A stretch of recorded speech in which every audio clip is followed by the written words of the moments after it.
గ్రామమైన Annavarapadu village లో కృత్రిమ పాము పుట్టలు దర్శనమిస్తున్నాయి.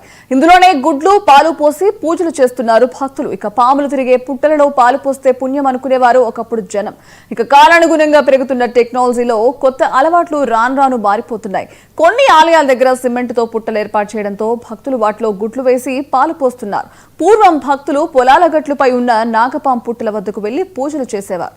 ఇక కాలానుగుణంగా పాము పుట్టలు అంతరిస్తున్న పరిస్థితుల్లో సిమెంట్ తో వివిధ ఆకారాల్లో పుట్టలను తయారు చేసి దేవాలయాల్లో ఏర్పాటు చేస్తున్నారు. పెరవలి మండలం అన్నవరపాడు నేషనల్ హైవేకు సమీపంలో శ్రీ వెంకటేశ్వర స్వామివారి ఆలయం పక్కనే ఏర్పాటు చేసిన కృత్రిమ పుట్టకు భక్తులు అధిక సంఖ్యలో తరలివచ్చి పూజలు నిర్వహించారు.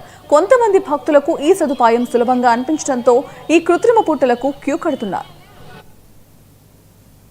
పాలు పోసి పొరుటకు వీలుగా ఇక్కడ ఒక ప్రకృతి రమణీయమైన దృశ్యాల మధ్య కృత్రిమంగా ఒక పుట్టను కూడా ఏర్పాటు చేశారు. దీనికి కారణం ఏంటంటే రోజు రోజుకి మనిషి జీవన విధానంలో మార్పులు. మనకి పల్లెటూళ్ళలో రైతులు పంట పొలాల మధ్య, గుంతల మధ్య, ప్రభుత్వ భూములు మధ్య ఈ యొక్క పాములు నివసించి చీమలు పుట్టలుగా పెడితే అందులో పాములు ప్రవేశించి ఆ పుట్టలు ఎంతో అభివృద్ధి చెందేవి.